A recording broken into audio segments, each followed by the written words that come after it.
I'm David Lazarus. I heard the other day from a Hollywood woman. She's been in a committed relationship for about 2 years. She and her partner are thinking about filing for a domestic partnership. So they downloaded this form from the California Secretary of State's website. Declaration of Domestic Partnership. Okay, all well and good, until you get to the second page where it's got the fees.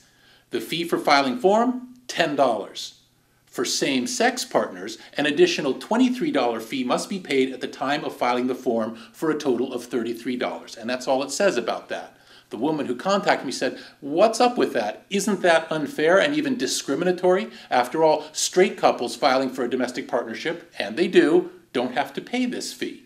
All right, I looked into it and took a little bit of digging. Turns out the $23 fee comes from a 2006 law intended to address domestic abuse among same-sex couples, and that's a worthy goal. As a matter of fact, $23 is deducted from the fees that are paid for marriage licenses in California, and that's among straight couples, at the moment anyway. So look at what we have here. In the case of domestic partners, only same-sex couples have to pay the $23 fee. In the case of opposite-sex couples applying for a marriage license, they have to pay the fee as well. The only one that doesn't have to pay this fee is an opposite-sex couple, a straight couple, applying for a domestic partnership. So that is perhaps unfair at one level and completely discriminatory on another. Someone in Sacramento is clearly going to have to fix this before some lawyer starts getting ideas.